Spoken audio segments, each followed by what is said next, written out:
नमस्कार, 5 की आंच आप देख रहे हैं और आपके साथ मैं हूं पुनीत। तो चलिए शुरुआत करते हैं और सबसे पहले बात कर रहे हैं आज हम आरक्षण पर टकराव की, जिसमें अपना अपना दांव भी चला जा रहा है।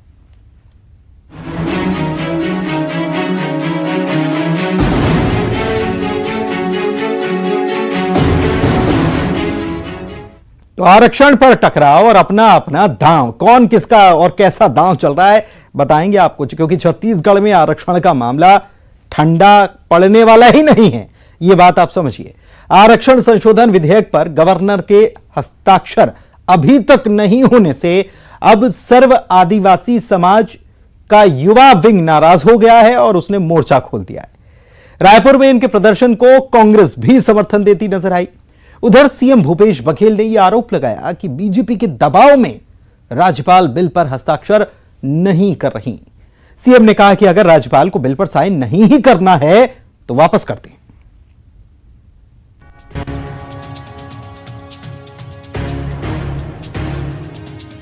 छत्तीसगढ़ में आरक्षण संशोधन विधेयक पर घमासान तेज होता जा रहा है।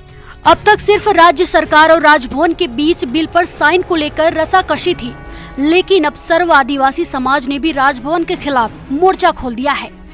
रायपुर में सर्व आदिवासी समाज के युवा विंग ने बिल पर गवर्नर के साइन की मांग को लेकर धरना प्रदर्शन शुरू कर दिया है। आदिवासियों के इस प्रदर्शन को कांग्रेस का भी पूरा सपोर्ट है। आदिवासी नेता और आबकारी मंत्री कवासी लखमा ने धरना स्थल पर पहुंचकर अपना समर्थन जताया। लखमा ने कहा कि पहले मैं आदिवासी हूं, फिर कांग्रेसी। लखमा ने बीजेपी पर आदिवासियों को कुचलने का आरोप लगाया और कहा कि आखिरी सांस तक आदिवासियों की लड़ाई लड़ूंगा। हम पहले आदिवासी है, बाद में कांग्रेसी, बाद में मंत्री। हमको मरना है आदिवासी के बीच में, जीना है आदिवासी के बीच में। इसलिए भारतीय जनता पार्टी ने आदिवासी को कुचलने का काम कर रहा है, आदिवासी लोगों को दबाने का काम कर रहा है, आदिवासी आवाज को दबाने का काम कर रहा है। लेकिन मैं कल भी बोला, जब तक मेरा सांस रहेगा आदिवासी का लड़ाई लड़ेंगे। उधर सीएम भूपेश बघेल ने राज्यपाल पर बीजेपी के दबाव में काम करने का आरोप लगाया है। उन्होंने कहा कि ये साफ है कि राज्यपाल को बिल पर साइन नहीं करना है, वो अनिश्चित काल के लिए बिल को रखना चाहती है। सीएम ने कहा कि अगर राज्यपाल को बिल पर साइन नहीं करना तो उसे वापस करें। राज्यपाल जो है वो भारतीय जनता पार्टी के नेताओं के दबाव के चलते हस्ताक्षर नहीं कर रहे। मेरे सारे अधिकारियों ने कहा कि भाई उनको अधिकार ही नहीं है, फिर भी 2.25 करोड़ जनता के हित को ध्यान में रखते हुए मैंने पत्र भिजवा, जवाब भी भिजवा दिया। अब उसमें पता चल रहा है उसमें फिर से मीन में एक निकालेंगे, फिर जवाब भेजा जाएगा, फिर मीन में एक निकालेंगे, फिर जवाब भेजा जाएगा। कुल मिला के राज्यपाल को हस्ताक्षर नहीं करना है तो वापस करें बिल। बीजेपी पूर्व मुख्यमंत्री रमन सिंह का कहना है कि बिल से जुड़ा ये मामला अटॉर्नी जनरल तक भी जा सकता है। वहीं पूर्व नेता प्रतिपक्ष धर्मलाल कौशिक ने कांग्रेस पर संवैधानिक संस्था को अपमानित करने का आरोप लगाया है।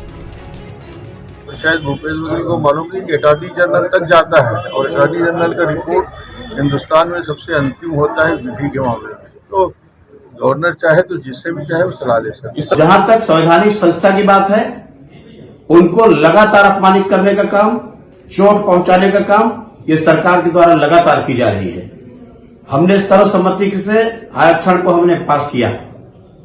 हम चाहते हैं कि यहां के लोगों को आरक्षण मिले, लेकिन जिन बिंदुओं के आधार पर ये कोर्ट भेजा और जिसके कारण में कोर्ट के द्वारा उस आरक्षण को निरस्त किया गया, हमने पहले भी बोला था कि जब बहुत जल्दबाजी करने की आवश्यकता नहीं है। 2 दिसंबर से आरक्षण संशोधन विधेयक राजभवन में पड़ा है। राज्यपाल ने पिछले दिनों सरकार से 10 बिंदुओं में सवाल पूछा था। सरकार ने इसे वैधानिक प्रक्रिया के खिलाफ बताया, लेकिन जवाब भी भेजा। जवाब मिलने के बाद राज्यपाल ने कहा कि जब तक वो जवाब से संतुष्ट नहीं होंगी, बिल पर साइन नहीं करेंगी। दरअसल सवाल आदिवासियों को 32% आरक्षण देने का नहीं, बल्कि बिल में ओबीसी आरक्षण भी बढ़ा दिया गया है, जिससे कुल आरक्षण 76% हो गया है। हाईकोर्ट 58% आरक्षण को अवैधानिक बता चुका है। ऐसे में 76% आरक्षण का बचाव सरकार कैसे करेगी? यही वो सवाल है जिसे गवर्नर उठा रही हैं। जाहिर है कि इन हालात में आरक्षण बढ़ाने के विधेयक को मंजूरी मिलेगी या नहीं, इस पर संशय बरकरार है। युगल तिवारी के साथ देवव्रत भगत, न्यूज़ 18 रायपुर। और आइए अब सुनते हैं कि इस मुद्दे पर संविधान विशेषज्ञ रोहित पांडे का क्या कुछ कहना है। विकल्प है अनुच्छेद, संविधान के अनुच्छेद 200 में कहा गया है कि कोई विधेयक विधानसभा में पारित होने के बाद राज्यपाल के पास मंजूरी के लिए जाता है। राज्यपाल के पास जो विकल्प है, वो राज्यपाल उस विधेयक को या तो मंजूरी देगा, राज्यपाल या तो उस विधेयक को होल्ड पर रखेगा, राज्यपाल या तो उस विधेयक को राष्ट्रपति की राय के लिए राष्ट्रपति के पास भेजा जाएगा। चौथा है कि राज्यपाल उस विधेयक को वापस विधानसभा में हाउसेज में भेजेगा, रिकंसिडर करने के लिए भेजेगा। रिकंसिडर करने के बाद विधानसभा मेजॉरिटी से पास करने के बाद दोबारा जब राज्यपाल को भेजेगा तो राज्यपाल के पास सिर्फ 2 ही ऑप्शन बचेगा, या तो उसको मंजूरी देगा या फिर वो राष्ट्रपति को मंजूरी के लिए भेजा जाएगा। तो संविधान विशेषज्ञ बता रहे हैं साफ तौर पर कि क्या ऑप्शंस हो सकते हैं राज्यपाल के पास। हमारे साथ इस मसले पर चर्चा करने के लिए नितिन भंसाली, कांग्रेस प्रवक्ता, जुड़े हुए हैं, देवलाल ठाकुर, बीजेपी प्रवक्ता, जुड़े हुए हैं। आप दोनों का बहुत बहुत स्वागत है। और सबसे पहले मैं नितिन जी आप ही के पास आता हूं। राज्यपाल को हस्ताक्षर नहीं करना है तो वो बिल को वापस कर दें, ये मुख्यमंत्री कह रही हैं, लेकिन बिल को वापस कब करना है, कब तक रखना है, ये तो राज्यपाल का अधिकार है, उसमें आप क्या कर सकते हैं? या मुझे ये बताइए कि कांग्रेस को ये स्वाभाविक एक राजनीतिक दल होने के नाते क्या क्या हो सकता है और उससे कैसे निपटना है, इसकी तैयारी आप लोगों ने कर रखी होगी। क्या आज पत्ते खोल देंगे या फिर आगे की तैयारी हमको देखने को मिलेगी आगे ही जब आप कुछ करेंगे तब? देखिए, संवैधानिक रूप से माननीय मुख्यमंत्री जी ने जो बात कही बिल्कुल सही कही कि यदि कोई विधेयक सर्वसम्मति से विधानसभा में पारित होके यदि गवर्नर हाउस आता है तो यदि उसमें कोई क्वेरी हो, यदि उसमें कुछ कम ज्यादा हो तो उस विधेयक को उस क्वेरी के साथ विधानसभा वापस लौटाया जाता है।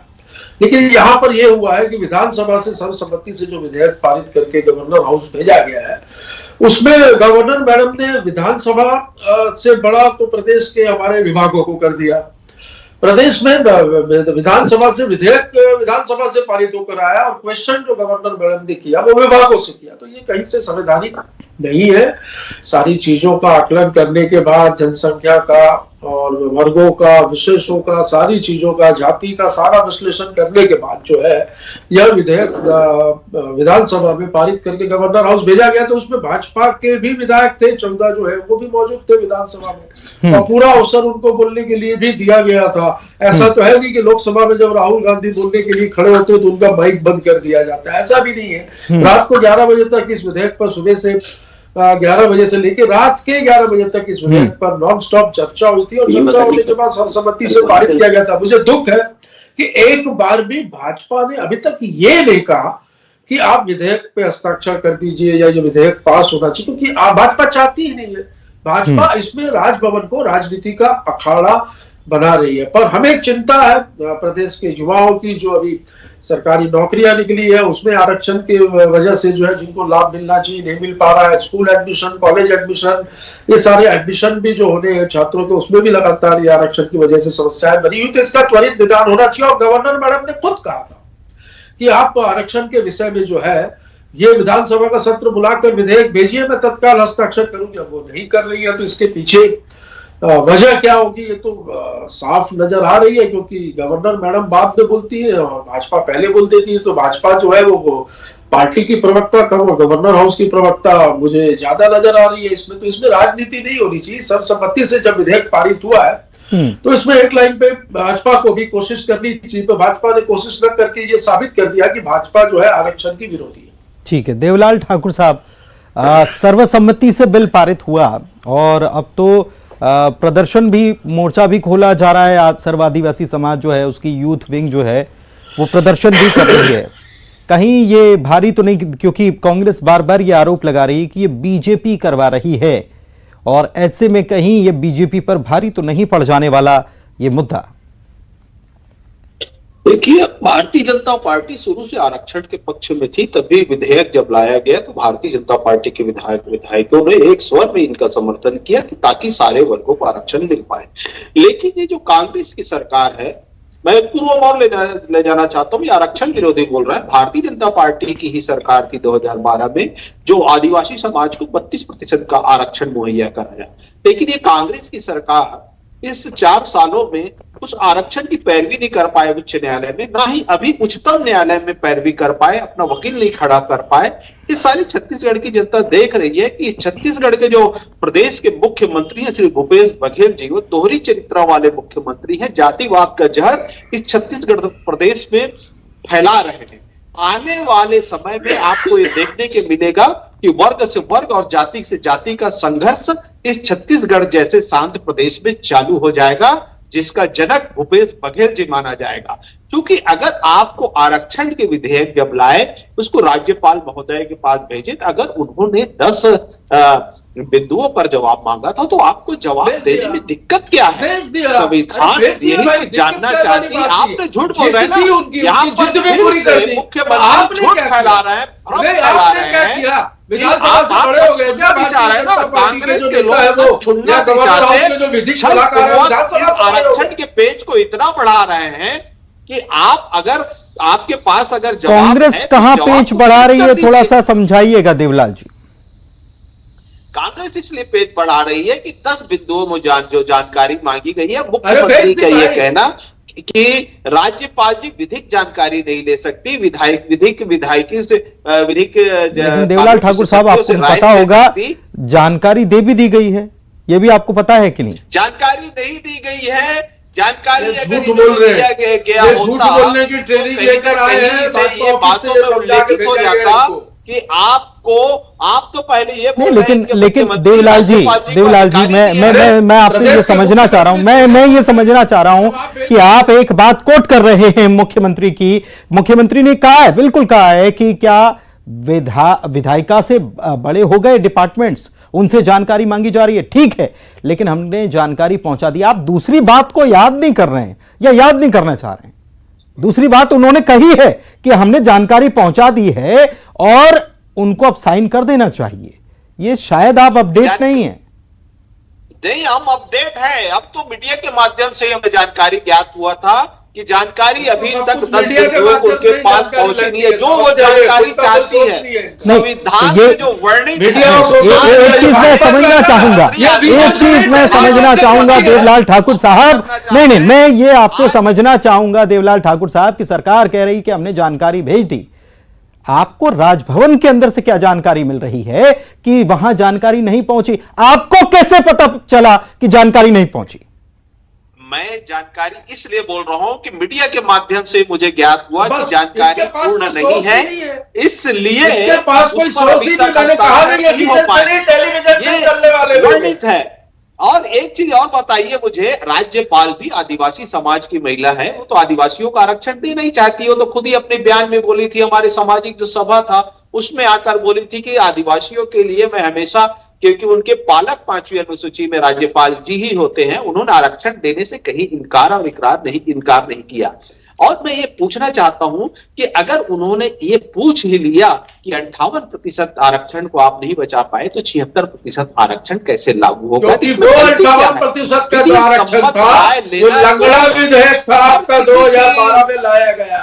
कमजोर नींव पर खड़ी की गई बिल्डिंग थी, उसको बताना पड़ेगा, तभी इस पर विचार होगा। और ये लोग कांग्रेस के लोग ये बताना ही नहीं चाहते। मुझे ये बताइए देखिए देवलाल जी, मैं ये इसीलिए क्योंकि ये मसला जो है हम रोजाना इस पर चर्चा करते हैं, हर दूसरे दिन ये मामला सामने आता है, कुछ ना कुछ इसमें अपडेट हो जाता है। मुझे ये बताइए कि जब सर्वसम्मति से विधेयक जब पारित हो रहा था, तब आप लोगों ने ये सवाल खड़े किए थे कि 58 नहीं आप संभाल पाए, आप 72 तक कैसे संभालेंगे?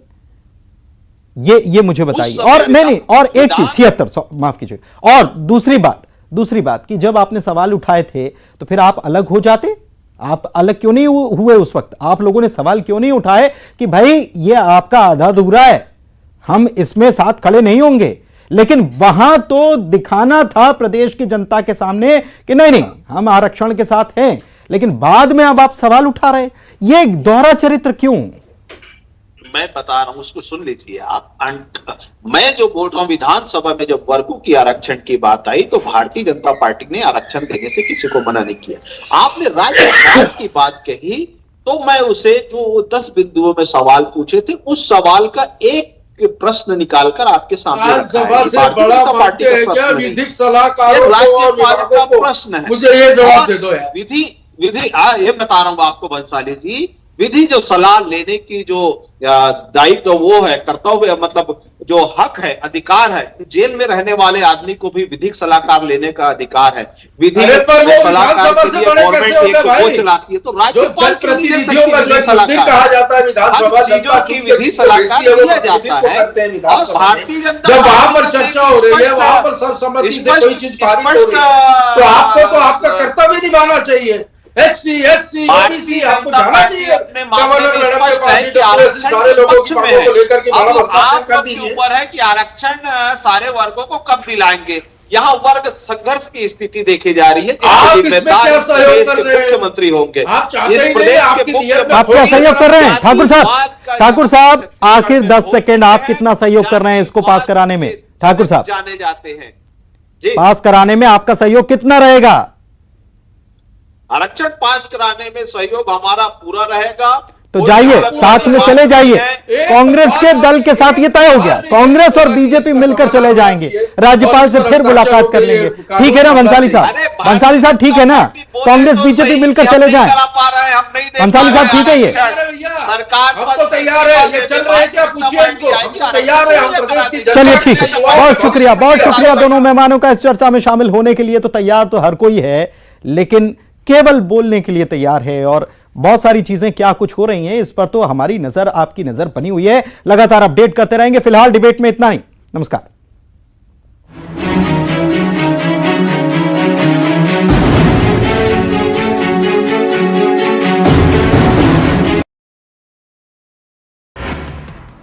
दुर्ग में गुरु घासीदास जयंती कार्यक्रम में शामिल हुए सीएम। छत्तीसगढ़ के लिए योगदान को सीएम ने किया याद, करोड़ों की विकास योजना को दी सौगात। कांग्रेस प्रदेश प्रभारी कुमारी शैलजा का बयान, कहा राहुल गांधी के नेतृत्व में भारत जोड़ो का काम हो रहा, अगले चरण में हाथ जोड़ो अभियान चलेगा। रायपुर में जिला अध्यक्ष और ब्लॉक कांग्रेस की बैठक, कई कार्यकर्ताओं ने जाहिर की नाराजगी, प्रशासनिक अधिकारियों की मनमानी की शिकायत। बिलासपुर पहुंचे फक्कन सिंह कुलस्ते का बड़ा बयान, देश में कोयले का कोई संकट नहीं, हमारे पास पर्याप्त